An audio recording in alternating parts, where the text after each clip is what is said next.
हाय दोस्तों, तो कैसे हैं आप लोग। दोस्तों एक और शानदार वीडियो लेकर आ गया हूँ आप लोगों की खिदमत में। जल्दी से वीडियो स्टार्ट करते हैं, उससे पहले आप मेरे चैनल को सब्सक्राइब कर लें और बेल आइकन को प्रेस कर लें। तो वीडियो देखते हैं, फिर वीडियो के बारे में बात करेंगे। नमस्कार दोस्तों, क्या आपने वाल्मीकि रामायण पढ़ी है? अगर नहीं भी पढ़ी है, आप इसकी कहानी जरूर जानते होंगे। श्री राम अपनी पत्नी सीता और अपने छोटे भाई लक्ष्मण के साथ वनवास पर जाते हैं 14 साल के एक जंगल में। इस जंगल में सीता का अपहरण कर लिया जाता है राक्षस रावण के द्वारा, जिसके रिस्पॉन्स में राम अपने पीस मैसेंजर्स अंगद और हनुमान को भेजते हैं सीता की मांग करने के लिए। जब रावण नहीं मानता तो यहाँ पर एक युद्ध होता है जिसमें अच्छाई की जीत होती है और रावण हार जाता है।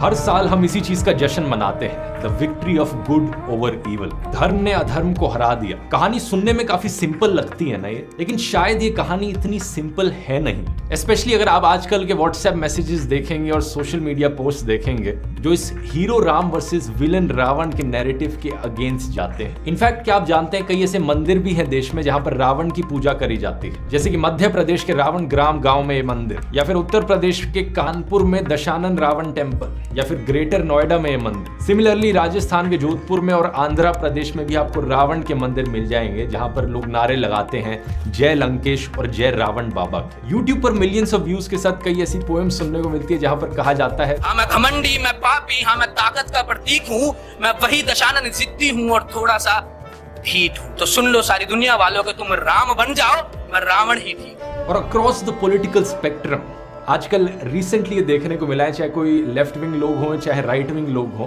जिनमें रावण के लिए एक सॉफ्ट कॉर्नर सा आ गया है। लोग जस्टिफिकेशंस देते हैं कि रावण ने जो किया वो क्यों किया, रावण इतना बुरा भी नहीं था। कई लोग इस तरीके से सिंपैथी दिखाते हैं रावण और कुंभकर्ण को लेकर, लेकिन रावण के तीसरे भाई विभीषण, उनका केस इससे भी ज्यादा इंटरेस्टिंग है। उन्हें हर तरफ से हेट मिलता है, उन्हें एक गद्दार बताया जाता है, एक एंटी नेशनल। ऐसे प्रोवर्ब्स आपने सुने होंगे विभीषण के बारे में, घर का भेदी लंका धाये। एक विभीषण गाना भी है सिंगर गुलजार चन्नीवाला के द्वारा, जिसपे 6.1 मिलियन व्यूज आ रखे हैं, जिसमें मेन लाइन थी, बैरियों की नहीं थी औकात लाडले, विभीषण जैसे दोस्तों ने मेरी लंका जला दी।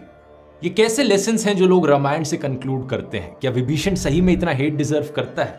और क्या रावण सही में इतनी सिंपैथी डिजर्व करता है? आज के इस दिवाली स्पेशल वीडियो में दोस्त आइए जानने की कोशिश करते हैं।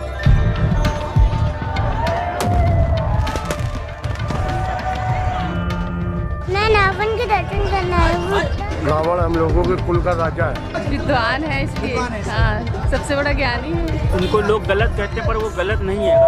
रावण की कीर्ति दिग दिगांतर में अमर रहेगी। रावण अमर रहेगा, रावण अमर रहेगा। आज का ये वीडियो थोड़ा अलग स्टाइल का है दोस्तों। तो पहले एक चीज मैं क्लियर करना चाहूंगा कि किसी भी रिलीजियस टेक्स्ट की एनालिसिस के मैं खिलाफ नहीं हूं, चाहे वो रामायण हो, कुरान हो या बाइबल हो। इनफैक्ट मेरा मानना है कि अगर हम इन टेक्स्ट को बेहतर समझने की कोशिश करेंगे तो इससे लोगों को नए पर्सपेक्टिव समझ में आएंगे, लोग नए लेसन सीख सकते हैं, और ये जो कुछ लोग धर्म के नाम पर नफरत फैलाते हैं उसे काउंटर किया जा सकता है। इवन डॉक्टर अंबेडकर ने भी कुछ बड़े फेमस पैम्फलेट्स लिखे थे, द रिडल्स ऑफ हिंदुइज्म या फिर the riddle of Ram and Krishna. इस तरह की डिस्कशन और डिबेट इंडियन कल्चर का एक बहुत ही इंटीग्रल हिस्सा रही हैं कई सदियों से, और बहुत सी आइडियोलॉजिकल डिबेट्स भी देखी गई हैं इन चीजों पे। तो आइए विभीषण की बात करने से पहले रावण की बात करते हैं। तो सबसे बड़ा आर्ग्यूमेंट जो रावण के फेवर में उठाया जाता है वो कुछ ऐसे है। ठीक है, पता है कि रावण ने सीता का अपहरण करा, पर उसकी पॉजिटिव साइड भी देखो। पता है कितना बड़ा विद्वान था, सारे वेद शास्त्र पुराण सब कुछ पढ़ रखा था, इतनी कमाल की वीणा बजाता था, शिव भक्त था, ब्राह्मण था। जलाने लग गए पुतला ऐसे ही। पॉजिटिव देखा करो कुछ। रावण एक बड़ा शिव भक्त था, ब्राह्मण था, इंटेलिजेंट था। तो मैं कहूंगा दोस्तों, इन पेंटिंग्स को देखिए, है नहीं कितनी सुंदर पेंटिंग्स। क्या आप जानते हैं इन सुंदर पेंटिंग्स को किसने बनाया है? इन्हें बनाया है एडोल्फ हिटलर ने। क्या आप जानते हैं वो एक बड़ा स्किल्ड पेंटर था? अब क्या इसका मतलब ये हुआ क्योंकि वो एक स्किल्ड पेंटर था आप उसे रिस्पेक्ट देना शुरू कर देंगे? या फिर इसे ले लीजिए, अहमद ओमर सईद शेख, ये एक ब्रिटिश पाकिस्तानी टेररिस्ट है। 1994 में इसने 3 ब्रिटिश और 1 अमेरिकन टूरिस्ट को किडनैप किया था इंडिया में। 1999 में जब इंडियन एयरलाइंस की फ्लाइट हाईजैक करी गई थी तो इंडियन सरकार ने 3 टेररिस्ट को रिलीज किया था, उनमें से एक ये था। बाद में ये एक वॉल स्ट्रीट जर्नल की किडनैपिंग में इन्वॉल्व था और 9/11 में भी इसका हाथ बताया जाता है। क्या आप जानते हो इतना इंटेलिजेंट था कि इसे prestigious London school of economics में एडमिशन मिल गया था। उस यूनिवर्सिटी में अपने दिनों में ये चेस चैंपियन था, साथ ही साथ इसे 5 भाषाएं भी बोलनी आती थी। तो क्या इस इंटेलिजेंस की वजह से ये कम बुरा इंसान बन जाता है? ऑब्वियसली नहीं। सेम थिंग रावण के लिए भी एप्लीकेबल है। रावण चाहे कितना भी पावरफुल था, कितना भी टैलेंटेड था, कितने भी उसे वेद पुराण आते हैं, जो उसने सीता का अपहरण करके क्राइम किया था वो कम बुरा नहीं होता। इसके अलावा रावण रिस्पॉन्सिबल था मारीच की मौत के पीछे भी। उसने मारीच से कहा था कि या तो मेरी मदद कर ले सीता को किडनैप करने में या फिर मैं तुझे मार डालूंगा। उसके पास कोई ऑप्शन नहीं बचा। मारीच ने सोचा कि मैं श्री राम के हाथों ही मरता हूँ। इसके अलावा अपहरण के दौरान सीता को बचाने जटायु आया था, उसे भी रावण के द्वारा मर्सीलेसली मार दिया गया। लेकिन रावण एक शिव भक्त था। क्या शिव भक्त होने का मतलब ये हो गया कि जो मर्डर का क्राइम है वो उसके लिए साफ हो जाएगा? कुछ लोग कहते हैं कि रावण एक ब्राह्मण था और ब्राह्मण आदमी जो होते हैं उनके अच्छे संस्कार होते हैं। लेकिन ये किस तरीके के संस्कार हुए औरत को इस तरीके से डिसऑनर करना? ऐसा क्यों है कि कुछ लोग आज के दिन भी लोगों की आइडेंटिटी को देखकर उसे अच्छा या बुरा कहते हैं, ना कि उसके कर्मों को देखकर? हाँ भाई, ये इंसान मेरी कास्ट से है, ये मेरे धर्म को मानता है, मैं जिसकी पूजा करता हूँ ये भी उसकी पूजा करता है, तो इसका मतलब ऑटोमेटिकली ये हो गया कि ये अच्छा इंसान होगा। मुझे नहीं फर्क पड़ता इसने किसी का मर्डर किया हो या कोई गलत काम किया हो, मैं बस आइडेंटिटी देखता हूँ। सोचने वाली बात है यहाँ पर ये। रावण के द्वारा की गई कई और एट्रोसिटीज के बारे में बताया गया है उत्तरकांड में, जो कि रामायण के बाद एक एपिलोग था। जैसा आप जानते होंगे कि आमतौर पर रामायण की कहानी खत्म हो जाती है जब राम, सीता और लक्ष्मण वापस अयोध्या लौटते हैं। लेकिन कुछ किताबों में आपको एक और चैप्टर मिलेगा उत्तरकांड करके, जिसमें राम के ऊपर 2 बड़े एक्यूजिशंस लगाए जाते हैं। पहला ये कि उन्होंने सीता को बैनिश किया था, महल से निकालकर जंगल भेज दिया था, और दूसरा उन्होंने शंभूक को मारा था, जो कि सो कॉल्ड एक लो कास्ट आदमी था। कई स्कॉलर्स इसके खिलाफ एविडेंस पॉइंट आउट करते हैं, कहते हुए कि उत्तरकांड एक प्रक्षिप्त था, यानी एक लेटर एडिशन था। इसे ओरिजिनल रामायण का पार्ट नहीं कंसिडर किया जा सकता। लेकिन अगर उत्तरकांड को यहाँ पर एक्नॉलेज भी कर लिया जाए तो रावण के जो गुनाह हैं वो कई गुना ज्यादा बढ़ जाते हैं। रावण ने अपने हाफ ब्रदर कुबेर पर हमला किया और लंका और पुष्पक विमान उनसे छीना। फिर रावण ने कुबेर के पीस मैसेंजर को मारा और राक्षसों ने उसकी डेड बॉडी को खाया। रावण वहां गया जहां राजा मारुत यज्ञ करने लग रहे थे और वहां पे साधुओं को मारा और उनका खून पिया। उत्तरकांड सर्ग 18 श्लोक 20। तो इन सब से हमें देखने को मिलता है कि रावण ना सिर्फ एक ऐसा राक्षस था जो मर्डरर था, रॉबर था, बल्कि एक कैनिबल भी था। तो पॉइंट यहाँ पर ये नहीं है कि रावण एक स्कॉलर, शिव भक्त और ब्राह्मण कैसे हो सकता है। पॉइंट यहाँ पर ये है कि एक स्कॉलर, शिव भक्त और ब्राह्मण भी रावण हो सकता है। ये राम से जो लड़ाई थी वो एक अलग बात है, पर रावण कितना कमाल का एडमिनिस्ट्रेटर था, अपने राज्य पे कितना अच्छे से शासन करता था, वो तो देखो। एक्चुअली वाल्मीकि रामायण में ऐसा कुछ भी नहीं है जो सजेस्ट करता हो कि रावण एक अच्छा राजा था, एक अच्छा एडमिनिस्ट्रेटर था। इनफैक्ट जब शूर्पणखा रावण के पास आती है तो वो कुछ इस तरीके से उसे क्रिटिसाइज करती है। अरण्यकांड चैप्टर 33 शूर्पणखा कहती है रावण वल्गर प्लेजर से एडिक्टेड है, अनगाइडेड है, लस्टफुल, ग्रीडी, एक ऐसा राजा है जो जनता की सुनता नहीं है, अपने देश को प्रोटेक्ट नहीं कर सकता, एक बेवकूफ है जिसके चारों तरफ ऑर्डिनरी मिनिस्टर्स बैठे हैं, हार्श है, एरोगेंट है, इंटॉक्सिकेटेड है, शॉर्ट टेम्पर्ड है, इविल माइंडेड है और इसमें कोई अच्छी क्वालिटीज नहीं है। ये सब सुनने के बाद रावण का रिएक्शन क्या होता है? आखिरी श्लोक में महर्षि वाल्मीकि ने लिखा है कि एरोगेंट रावण इन सब चीजों को सुनते हैं और अपनी गलतियों के बारे में सोचते हैं। अब यहाँ पर तीसरा आर्गुमेंट शूर्पणखा को लेकर उठाया जाता है। रावण ने सीता का अपहरण तो किया, क्यों किया? अपनी बहन का बदला लेने के लिए। लक्ष्मण ने कितनी बेरहमी से शूर्पणखा के आगे नाक और कान काट दिए थे। मैं तो कहता हूं कि रावण जैसा भाई ना हर बहन का होना चाहिए। यहाँ पर थोड़ी सी शूर्पणखा की कहानी समझते हैं। लोगों को लगता है कि ये कहानी बड़ी सिंपल है। शूर्पणखा ने लक्ष्मण को प्रपोज किया, लक्ष्मण ने रिजेक्ट किया और बदले में नाक काट दी शूर्पणखा की। लेकिन वाल्मीकि रामायण में क्या लिखा गया है इसको लेकर? अरण्य कांड के चैप्टर 17 और 18 में इसका मेंशन किया गया। शूर्पणखा राम के पास जाती है शादी की मांग करने के लिए। चैप्टर 17 के श्लोक 27 और 28 में लिखा गया है कि वो सीता को इंसल्ट करती हैं। सीता को बदसूरत, deformed, disfigured, fearful woman with a flat बेली, ये सारी चीजें वो कहती है। वो कहती है कि वो सीता और लक्ष्मण को खा जाएगी और राम को बोलती है कि वो हस्बैंड बने उनके। राम लक्ष्मण को रिडायरेक्ट कर देते हैं। शूर्पणखा लक्ष्मण से पूछती है शादी करने के लिए।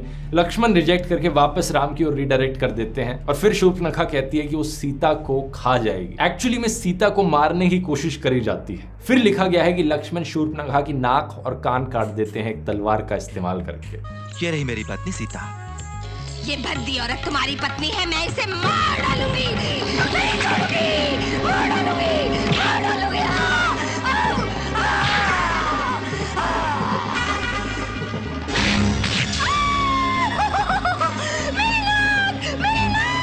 कई लोगों का पर्सपेक्टिव इस चीज को लेकर इस तरीके से शेप किया जाता है कि एक औरत को एक आदमी के द्वारा मारा गया, लेकिन अगर हम यहाँ पर जेंडर्स को रिवर्स कर दें, कोई दूसरा आदमी आकर आपकी वाइफ को मारने की कोशिश करता है और फिर उसका नाक काट दिया जाता है, तो शायद ही इससे कोई गलत कहेगा। लेकिन इससे भी ज्यादा इंपॉर्टेंट सवाल ये कि क्या रावण ने सही में सीता का अपहरण इसलिए किया था क्योंकि वो रिवेंज ले रहा था शूर्पणखा को लेकर? इसका जवाब फिर से वाल्मीकि रामायण में मिलेगा। जब शूर्पणखा रावण से मिलने आती है तो शूर्पणखा कभी नहीं कहती कि मेरा बदला लो। इंस्टेड शूर्पणखा रावण से कहती है कि ये देखो कितनी अच्छी औरत है, कितनी सुंदर औरत है जिसे आज से पहले कभी नहीं देखा गया है। फिर वो झूठ कहती है रावण से कि उसने एक्चुअली में सीता को लाने की कोशिश करी थी, इसलिए लक्ष्मण ने उसकी नाक काट दी। और वो रावण को परसुएट करने के लिए कहती है कि अगर तुम सीता को अपनी पत्नी बनाना चाहते हो तो राम को जाकर मार दो। तो इन बातों से कहीं भी रिवेंज का इंटेंशन नहीं दिखता। एक फाइनल आर्ग्यूमेंट यहाँ पर उठाई जाती है कि रावण ने कभी कोई छेड़छाड़ नहीं करी। रावण ने सीता का अपहरण तो करा, पर कितने इज्जत सम्मान से रखा, कुछ भी जबरदस्ती तो नहीं करी।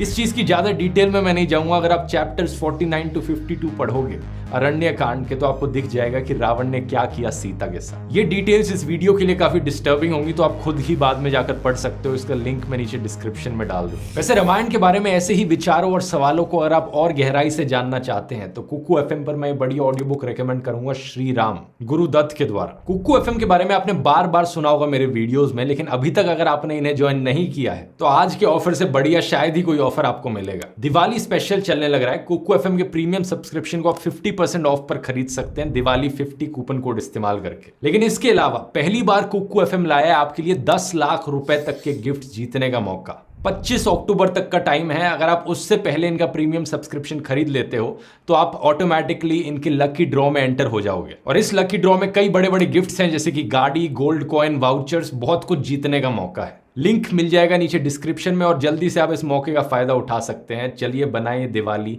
कामयाबी वाली कुकू FM के साथ। अब टॉपिक पर वापस आते हैं। सुंदरकांड चैप्टर 22 श्लोक 8 और 9। रावण सीता को धमकी देता है। वो कहता है सीता से कि मैंने डेडलाइन रखी है तुम्हारे लिए 2 महीने की, अगर तुम मेरी पत्नी नहीं बनोगी तो तुम्हें किचन में भेज दिया जाएगा, पकाया जाएगा और तुम मेरा नाश्ता बनोगी। किसी भी एंगल से कोई रिस्पेक्टफुल बिहेवियर लगता है क्या? रावण एक बुराई का सिंबल है क्योंकि उसने बहुत से ऐसे बुरे काम किए और कई उसके आसपास के लोगों ने उसे समझाने की भी कोशिश करी थी। सिर्फ विभीषण ही नहीं बल्कि कुंभकर्ण को भी लगता था कि रावण गलत करने लग रहा है। युद्ध कांड चैप्टर 63।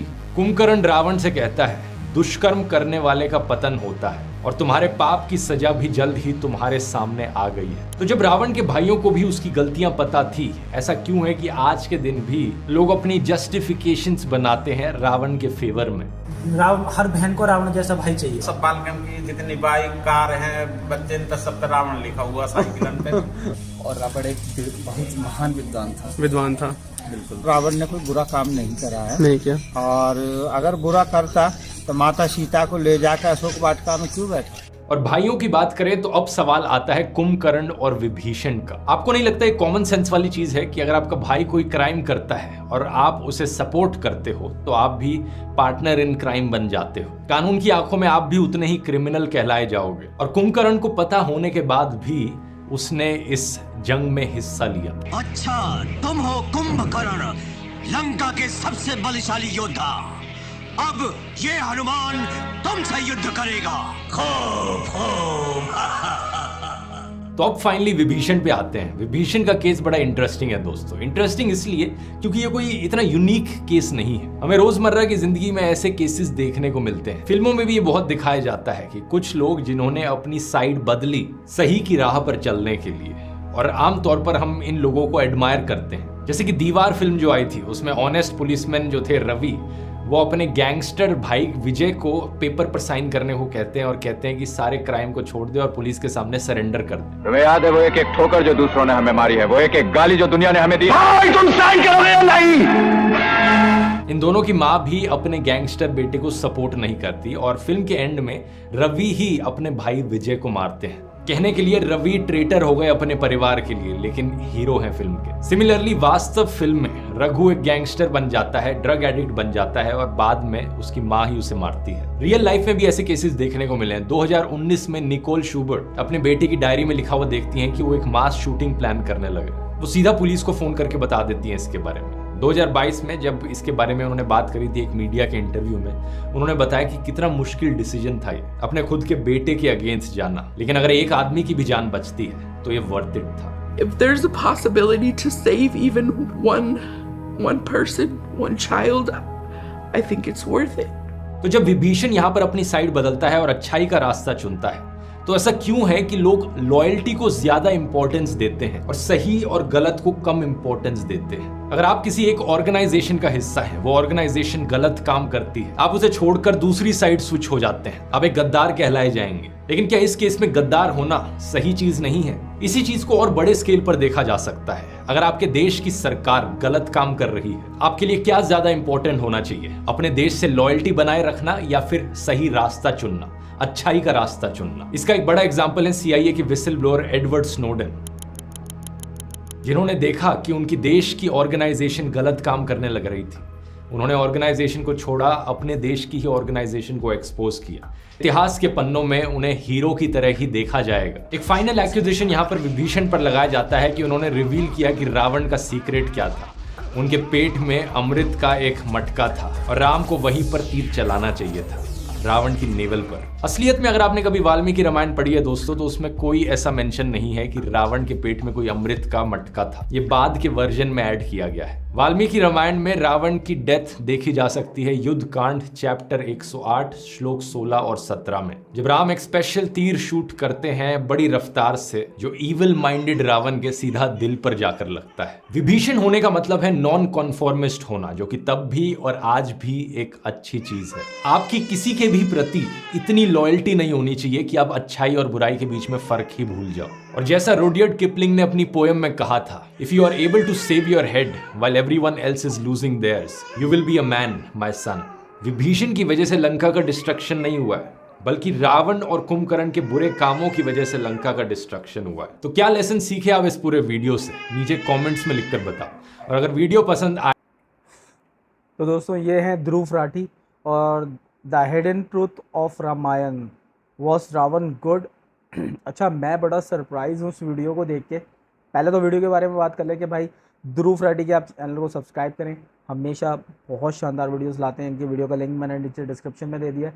अब बात कर लेते हैं वीडियो के बारे में।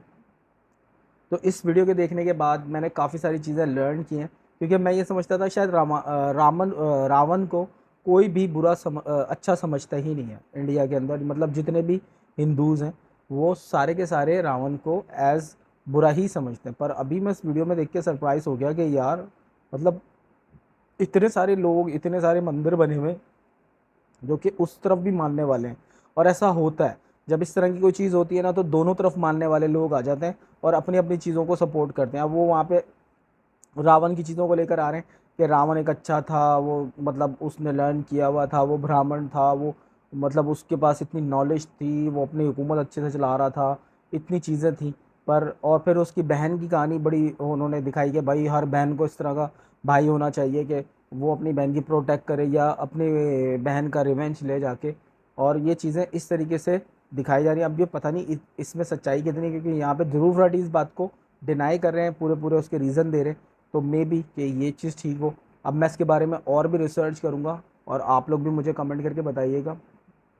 बाकी मैंने जो रामायण के जितने अभी तक वीडियोस देखे हैं उसके अंदर मैंने यही चीज़ें देखी हैं कि रामायण के अंदर यही होता है कि वो रावण की जो सिस्टर हैं वो आती हैं लक्ष्मण के पास और लक्ष्मण उनको मना कर देते हैं। उसके बाद वो राम के पास जाती हैं, फिर वो सीता से बदतमीज़ी करती हैं, फिर उनकी नाक कट जाती है, फिर वो उसी का गुस्सा निकालने के लिए वो जाती हैं वहाँ पे जो रावण है उसको थोड़ा सा उकसाती हैं, प्रोवोक करती हैं और उसके बाद फिर ये जंग वगैरह वाला सिस्टम चलता है। अब बाकी मुझे इसके बारे में डिटेल में और भी ज़्यादा देखना पड़ेगा। मैंने कुछ ड्रामाज और कुछ चीज़ें देखी हैं इस तरह की, पर वो इतनी ज़्यादा अब याद नहीं, क्योंकि काफ़ी पहले देखी थी। अब दोबारा से कुछ रिसर्च करूँगा, चीज़ें निकालूंगा, देखता हूँ फिर इसके बारे में क्या है। और आप लोग भी मुझे कमेंट करके बताइएगा कि आप लोगों की क्या राय है। और अगर कुछ चीज़ें इस वीडियो में आप लोगों को गलत लगी हैं तो मुझे वो भी बताइएगा, और कुछ चीज़ें जो आप लोगों को ठीक लगी हैं मुझे वो भी कमेंट करके ज़रूर बताइएगा। मैं सारे कमेंट पढ़ता हूँ बहुत ध्यान के साथ। मेरे चैनल को सब्सक्राइब कर लें, बेल आइकन को प्रेस कर लें। मिलते हैं अगली किसी वीडियो में, तब तक के लिए बाय बाय।